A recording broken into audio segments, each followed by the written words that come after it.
자, 일어나십시오. 예배 드립니다.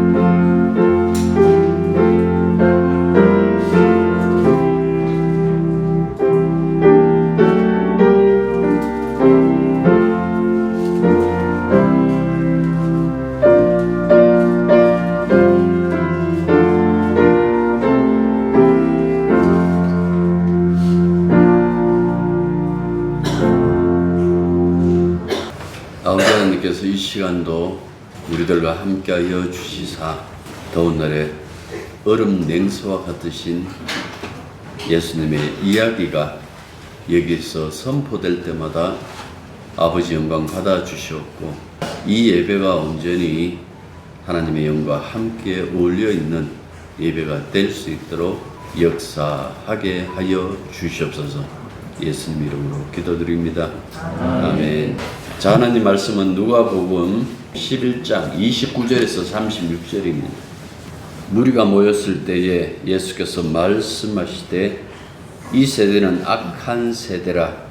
표적을 구하되 요나의 표적밖에는 보일 표적이 없나니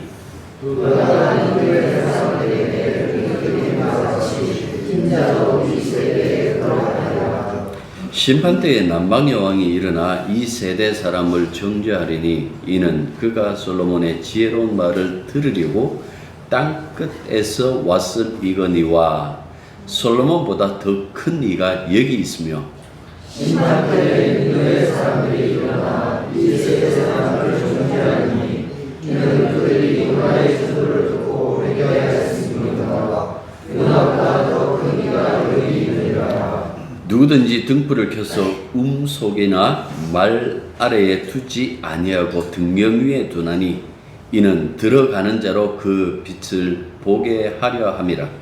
내 몸에 등불은 눈이라. 내 눈이 성하면 온몸에 걸리시오. 만일 나쁘면 내 몸도 어두우리라. 그러므로 내 속에 있는 빛이 어둡지 아니한가 보라. 내 몸이 내가 조금도 어두운 데가 없으면 등불의 빛을 들어줄 줄과 같이 온전히 하리라 하시니라. 아멘. 일반 군중들의 특징이 있습니다. 진실을 파악하기보다는 소문에 반응하는 것을 우선합니다. 예수님이 세상에 오셨을 때도 그랬습니다.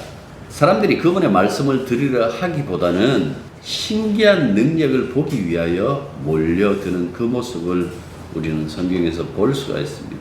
16절에 근거해서 오늘 이 본문 말씀을 봐야 되는데요. 16절 한번 보십시오. 또 더러는 예수를 시험하여 하늘로부터는 표적을 구하니라고 이렇게 되어져 있습니다. 표적이라고 쓰기도 하고 이적이라고 번역하기도 하고 기적이라고 번역하기도 해요.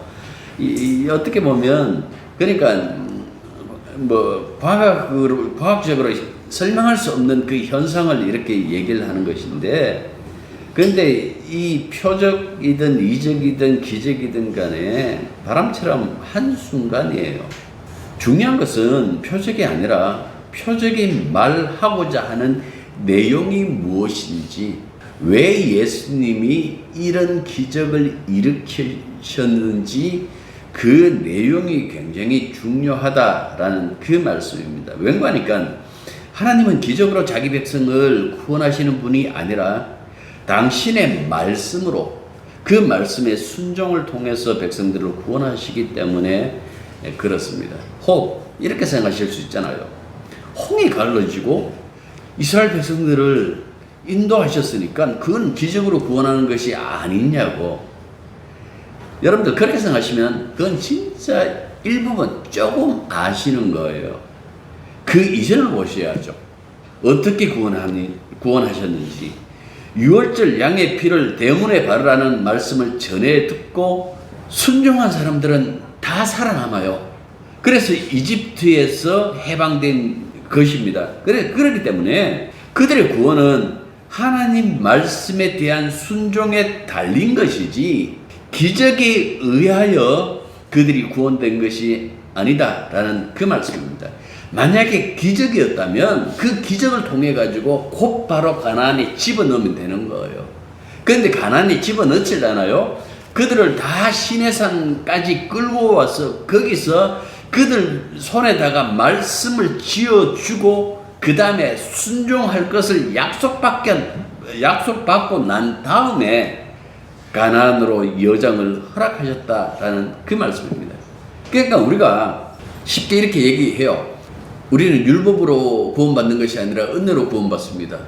그렇게 얘기를 하면 그렇게 얘기를 하잖아요. 그러니까 은혜로 구원받는다라고 하니까 말씀과 전혀 상관없는 것으로 오해하는 분들이 굉장히 많아요. 순종을 요구하는 말씀이 없으면 은혜가 성립이 안 돼요. 은혜가 은혜의 태생이 어딘가 하니까 말씀의 순종 속에 있어요. 그걸 내가 그 말씀에 순종했느냐, 예수님 했느냐, 그 차이로 이 은혜냐, 은혜가 아니냐라는 것이 나타나는 것이지, 말씀에 순종이 없으면 은혜가 탄생이 안 된다라는 그 말씀입니다. 생각해 보십시오. 하나님 말씀에 불순종이 없으면 죄가 성립이 안 되잖아요. 죄가 뭔데요? 법적으로 내가 뭔가 잘못한 거예요? 죄가 그게 아니잖아요. 하나님 말씀에 대한 불순종이 죄를 성립하잖아요.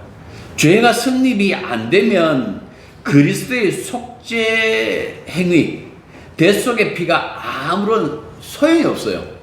죄가 성립이 있어야, 죄가 성립되어져 있어야 예수님의 피가 필요하지.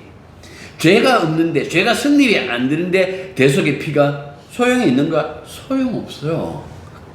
우리가 십자가의 피, 그 거룩한 은혜의 구원의 기원을 말할 때에 그 안에는 우리들의 불순종, 다시 말해서 우리가 하나님 말씀을 따르지 않음으로 인한 죄가 고스란히 다 들어가 있는 거예요.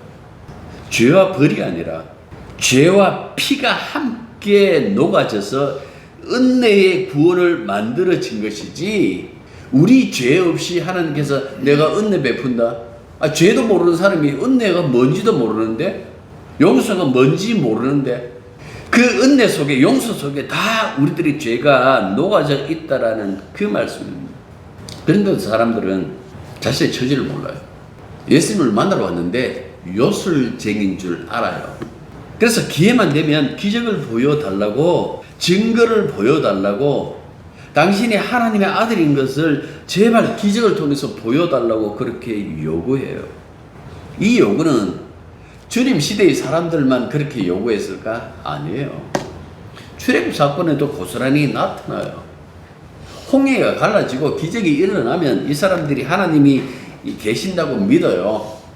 하나님이 우리가 함께 한다고 그렇게 믿는다고요. 그런데 자기 생활이 조금만 불편하면, 사흘 길을 걸었다, 물이 없었다, 이렇게 얘기를 해요.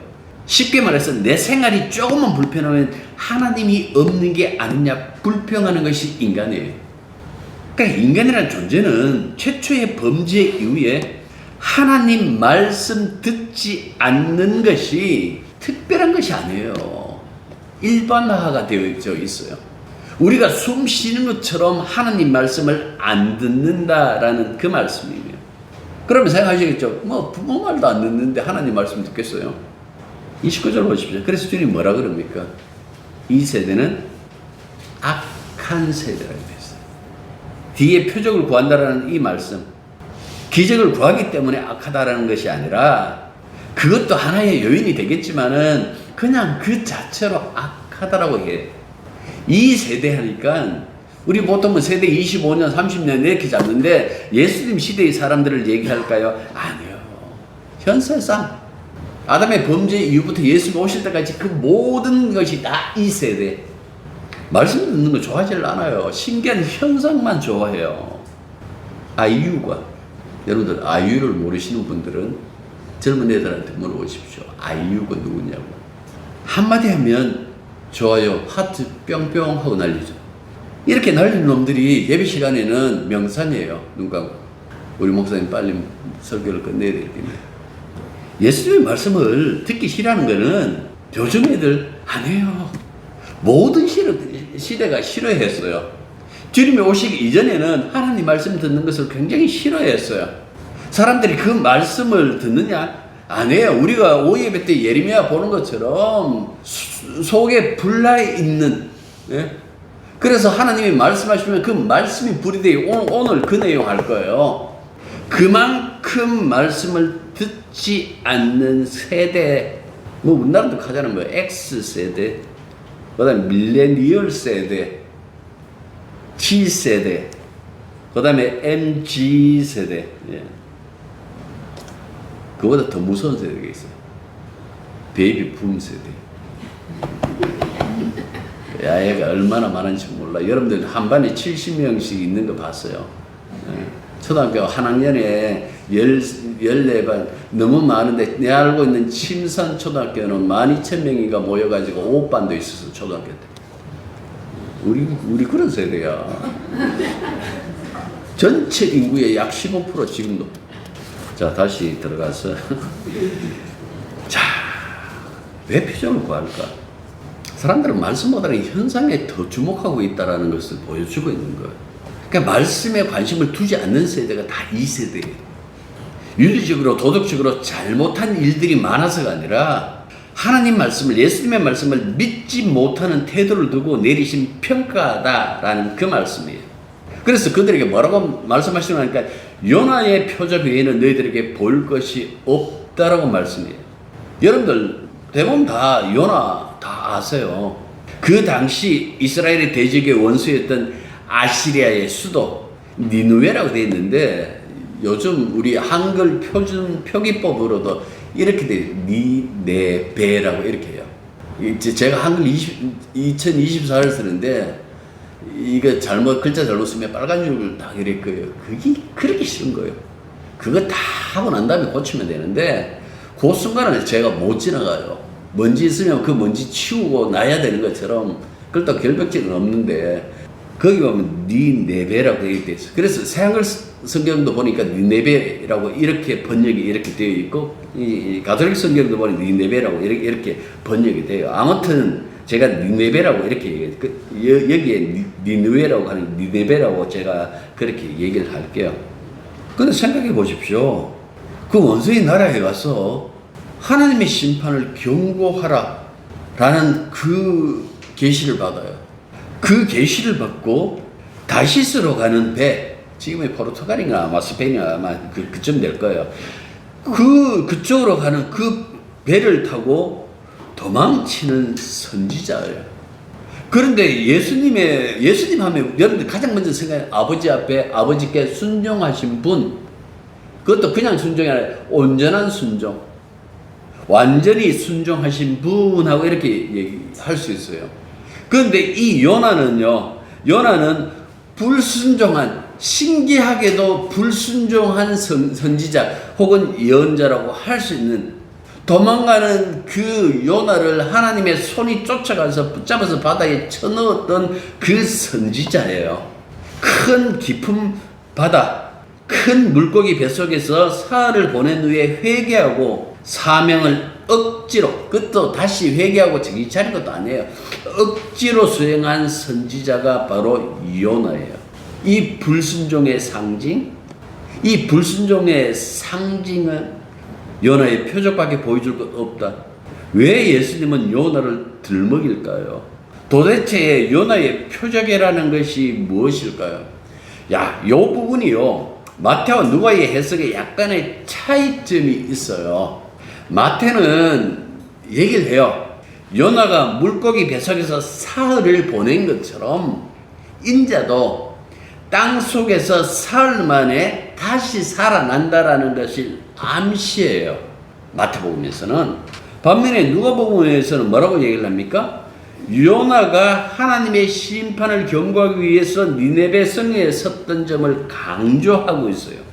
그가 하나님의 말씀을 전했는데 니네베 사람들이 그걸 듣고 회개했다라는 그 얘기를 하기 위하여 이 요나를 등장시켜요. 그러니까 불순종하고 도망쳤든 말든 아무튼 지금의 요나는 니느베 사람들에게 하나님의 심판, 그 심판을 전하는 하나의 표적이 되는 존재였다. 30절 보면 그렇게 얘기를 하고 있는 거예요. 왜 표적이냐? 만약에 이 니네베 사람들이 하나님의 심판을 전하는 요나의 말을 무시하거나 거절하면 하나님 말씀대로 40일 후에 심판이 집행되기 때문에 그런 거예요. 심판이냐 구원이냐, 그 갈림길에 요나가 서 있다라는 그 말씀입니다. 그런데 여러분들이 성경을 보신 것처럼 기적이 일어나죠. 진짜 기적이 일어나죠.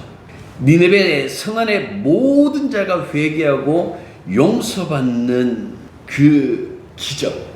지금 예수님이 요나를 동원해서 말하는 것이 그거예요. 예수님의 역할이 바로 이 역할 때문에 왔는데, 너희들은 니네베 사람들은 요나의 이야기를 듣고 회개했는데 너희들은 내 말을 들을 생각조차 하지 않는다, 그 얘기 하십니다. 앞서서 말한 것처럼 요나는 불순종으로 억지로 했잖아요. 예수님은요, 이 세상에 하나님의 심판을 전하고 복음을 전하기 위해서 오셨습니다. 예수님 등장 자체가 표적이에요. 그분의 탄생, 성령 잉태설, 이런 거 가지고 표적이다, 기적이다, 그 말씀하는 것이 아니라 주님 존재가 이 세상에 오셨다라는 그 자체가 표적이에요. 요나가 전한 하나님의 말씀을 신뢰하고 회개함으로 말미암아 용서받은 것처럼, 누구든지 하나님의 보내심을 받은 예수님의 말씀을 듣고 회개하면 용서를 넘어서 구원을 받습니다. 그럼에도 예수님을 영접하지 않는 거예요. 요한복음 1장에서는 그 얘기를 하죠. 자기 땅에 왔는데 자기 사람들이, 자기 백성들이 알아보지 못하고 그를 영접하지 않았다. 만약에 영접한다면 그는 기적이다. 1장 12절 13절 성령으로 말미암은 기적이다. 요나는 사흘 길이나 되는 큰 선에서 단 하루만 말씀을 드렸어요. 그런데도 생명 있는 모든 것이 회개했어요. 예수님은 3년 동안 계시면서 곳곳에 복음을 전했으나 사람들이 믿지 않아요. 말씀 때려치우시고 그냥 뭐 하나 이상한 거 하나 보여주세요. 사람을 낫게 한다든가 죽은 자 살리든지. 그래서 이 세대는 니느웨보다 더 악하다 하고 이렇게 얘기를 해요. 또 하나의 예를 들죠. 솔로몬의 지혜의 말을 들으려고 남방에서 찾아온 여왕. 이 여왕은 아마 솔로몬의 지혜를 듣기 위해 온 시바가 아마 에티오피아의 여왕을 지칭할 거예요. 여기 열왕기상 10장에 나오는데요. 여러분들 에티오피아 하면 제일 먼저 생각나는 게 뭡니까? 뭐 6.25 때 왕의 그때 왕이 있었으니까 그 왕의 근위대를 파병한 군대, 한 번도 패한 적이 없는 그 군대. 아니면 요즘 와서 에티오피아 하면 뭐가 생각납니까? 커피. 우리 원두 지금 갈고 있죠. 그 에티오피아 거예요. 커피의 원산지예요. 커피의 어머니. 세상에 퍼져 있는 모든 커피 나무가 에티오피아. 이게 대부분의 커피 학자들의 그 학설이에요. 그런데 그 인구 중에 일부가 자신들이 솔로몬과 시바 여왕 사이에서 태어난 검은 유대인이라고 그렇게 얘기해요. 그러니까 이 사람들은 고대 유대교의 전통을 지키면서 산 공동체예요. 이스라엘은 그 주 70년에 망하고 난 다음에 다시 나라 찾기, 그 1948년도인가 그때 다 들어갔잖아요. 그러니까 물론 그때도 그서 남아 있는 사람들, 뭐 요르단이나 그 주변의 나라에서 산 유대인들이 있겠지만은 공식적으로는 그렇다고요. 그런데 이 검은 유대인이라는 여기에는 고대 유대교의 그 흔적까지 가지고 있어요. 이 사람들을 베타 이스라엘을 이렇게 얘기해요. 지금은요, 이스라엘 사회 일원으로 통합되어서 지금 살고 있어요. 그 뿌리가 되는 시바 여왕 솔로몬을 만나서 그가 전하는 하나님의 지혜의 말씀에 감동했어요. 그런데 예수님 하시는 말씀이 뭡니까? 이 세대는 솔로몬보다 더 큰 이가, 예수님이 지혜 자체잖아요. 그 지혜 자체가 오셔서 말씀을 하는데도 들으려고 하는 것도 아니에요. 사람들이 오라고 얘기했나요? 아니요. 예수님 발로 직접 찾아가서 복음을 전해요. 그런데도 안 믿는다. 그 얘기 하시는 거예요. 그래서 심판날에 시바 여왕이 일어나고 니네베 사람들이 일어나서 이 세대 사람들을 정죄한다라는 거예요. 야, 이 헛똑똑이더라. 너의 주인이 직접 찾아와 복음을 전하는데도 회개치 않고 영접치 않는다니. 그렇게 정죄한다고 그렇게 말씀하시는 거예요. 23절 다시 한번 보십시오. 거기 보면 나와 함께하지 않는 사람은 나를 반대하는 자요 나와 함께 모으지 않는 사람은 해치는 사람이라 그렇게 말씀했어요. 이건 선택의 문제가 아니에요. 제가 그랬잖아요. 중립 지역이 없다고. 전쟁의 승패는 무승부 없어요. 이기느냐 지느냐 밖에 없어요. 중간지대 없어요. 이 세상 자체가 예수님 중심으로 고정되어져 있어요. 개그 콘서트 옛날 버전. 개그맨 박영진 하면 여러분들 생각나는 거 있을 거예요. 뭐 하고 손은 누가 키우노 그 얘기를 하잖아요. 그 코너를 잠시 빌리면 예수 믿어 주실래요? 손은 누가 키우고. 그게 사람들의 관심은 예수님에게 없어요. 소를 키운다는, 다시 말해서 자신들의 어떤 그 경제관, 자신들의 삶에 대한 어떤 그 의지는 굉장히 강한데 예수님의 말씀에는 전혀 관심이 없어요. 그런데 여러분들 기억하십시오. 예수님 중심으로 심판하세요. 예수님이 심판의 기준이에요. 고린도서 10장 22절 보면 이렇게 얘기를 해요. 누구든지 주를 사랑하지 않는 자는 저주를 받을지어다. 예수님을 사랑하지 않는 자는 저주예요. 심판이에요. 구원은 예수님을 사랑하는 사람들만 받는 거예요. 사랑하지도 않는데 너를 데리고 가겠다 그런 것도 없어요. 어떻게든 사랑하게 만드셔갖고 구원하시지 사랑하지 않는 자에게는 저주와 심판밖에 없다라는 그 얘기를 하시는 거예요. 예수님이 왜 죽으실까? 인간은 믿음 얘기하지만 사실은 자기 믿어요. 내가 얼마나 예수를 잘 믿는지 그걸 늘 증명하고 싶어. 안 달랐어요. 왜 그럴까? 자기 말만 하고 자기만 사랑하기 때문에 그렇다라는 그 말씀입니다. 진짜 예수님 사랑하는 것이 없어요. 예수님 말씀하신 요나의 표적은 회개의 표적이 아니라 자기 죽음을 얘기하는 표적이 되잖아요. 니느베 사람들은 요나의 말 듣고 회개했지만 이 세대 사람들은 예수님 말 듣고도 회개 안 해요. 그러면 이 사람들이 어떻게 할까? 예수님 십자가에 못 박을 거예요. 마태복음과 좀 다르게 사용하지만은 사실은 그 내용은 서로 통하고 있는 거예요. 결국은 회개요. 회개는 그냥 십자가에 매달려 죽여요. 예수님을. 여러분들 십자가 바라보면서 우리를 사랑하신 예수님 그 이전에 보편적인 죄의 본성을 봐야 되는 거예요. 자신에 대해서 곰곰이 생각해보면 도대체 내 죄가 뭐, 여러분들이 죄의 깊이를 알면 알수록 예수님의 사랑의 깊이도 같이 깊어져요. 나 괜찮아. 나는 괜찮은 사람이야. 라는 그 사람에게 예수님의 사랑은 그렇게 살갑게 안 나가봐요. 진짜 내 죄를 알아야 내 본성이라는 것이 얼마나 나쁜가라는 그 사실을 알 때에 비로소 예수님의 사랑이 살갑게 다가와요. 그렇지 않나요? 보편적 죄의 본성은 예수님 죽고 난 다음에 그 죽음을 바라봤던 사람들이 회개하는가?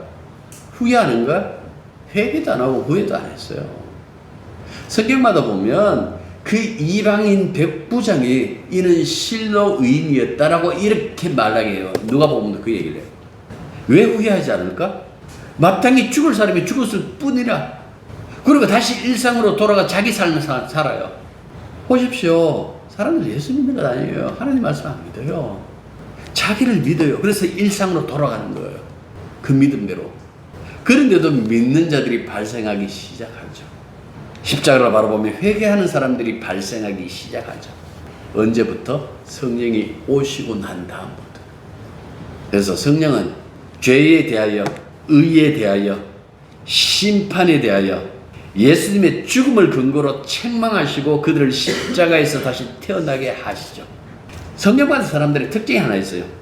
그래, 자기가 원래 태어난 이 자리가 심판의 자리라는 그 사실을 아는 거예요. 아까 우리 좀 전에 니네베 사람들 얘기했잖아요. 40일 후에 이 성이 붕괴된다라는 것은 내 삶의 자리가 붕괴된다라는 거잖아요. 이때까지 시집가고 장가가고 출장가고 영덕가고도 써놨네. 형제가 영덕 저집에 갔거든요. 그러니까 그 자리에 내가 지킬 수 없다는 것을 알았어요. 왜 회개하느냐?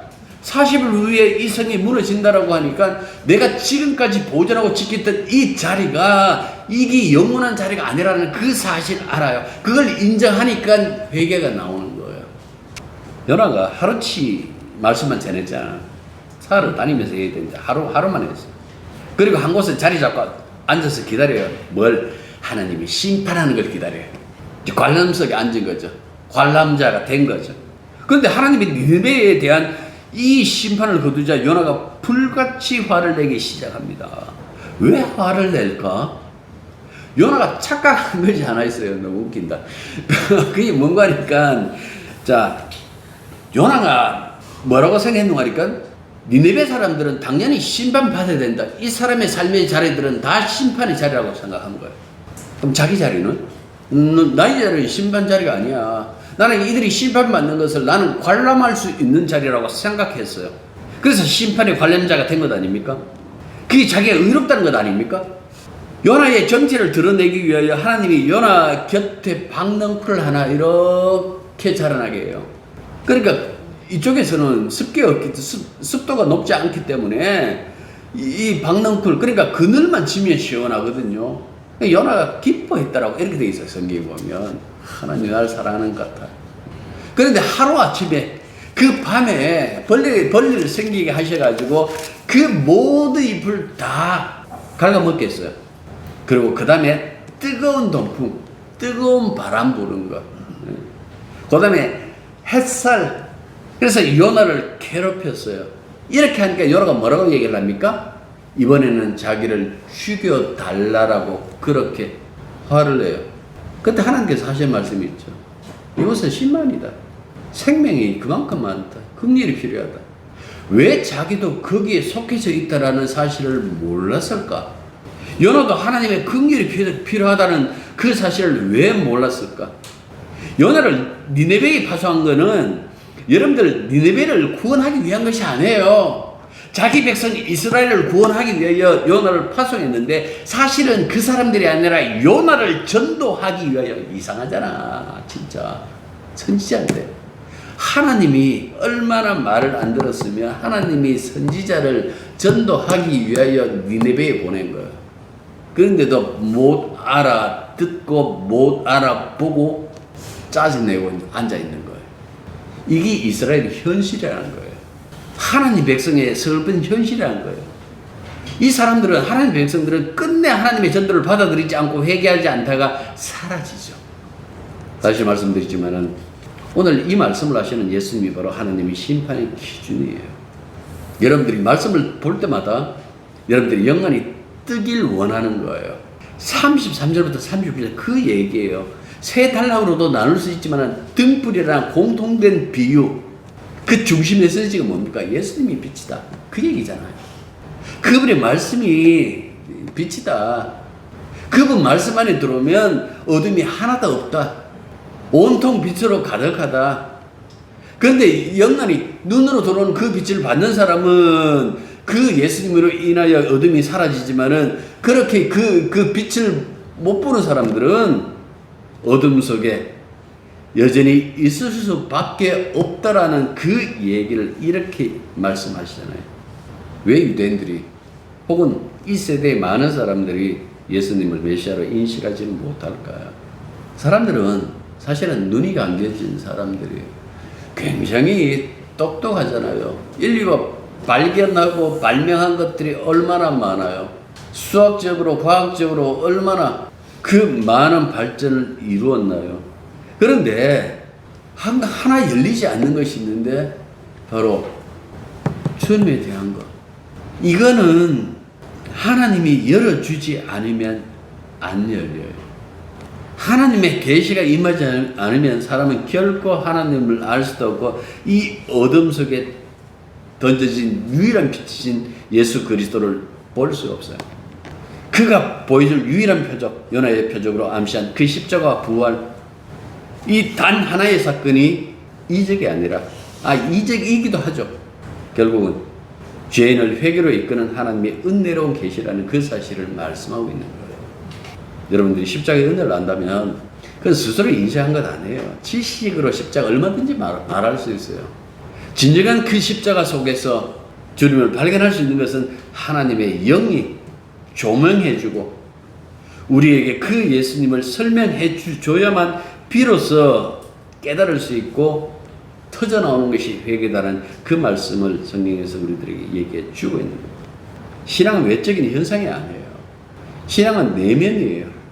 내 내면 속에 정말 예수님이 계신지, 그 십자가의 복음이 나의 삶 전체를 흔들고 있는지, 예수님 자체가 내 삶의 주인인지, 그 모든 것들이 정말 필요로 한데, 왜 필요로 한거 하니까 다시 이야기할게요. 예수님 바로 하나님 심판의 기준이기 때문에 그렇습니다. 기도하겠습니다. 우리의 믿음이라는 것이 얼마나 위선적인지, 얼마나 자기 위주로 판단하고 살고 있는지, 그저 나의 편의를 위하여 믿고 있는 것은 아닌지 말씀을 들을 때마다 자신을 돌이켜 볼 수 있게 해 주십시오. 성령의 은혜가 있어야 진짜 예수님을 안다고 말씀했는데, 그런 느낌이 들지 않을 때마다 우리가 주님을 향해서 주여 나를 불쌍히 여겨 주십시오 하고 기도하게 하시고, 주님이 그 기도에 응답하여 당신을 더욱더 많이 알게 하여 주시면 간절히 바라고 원합니다.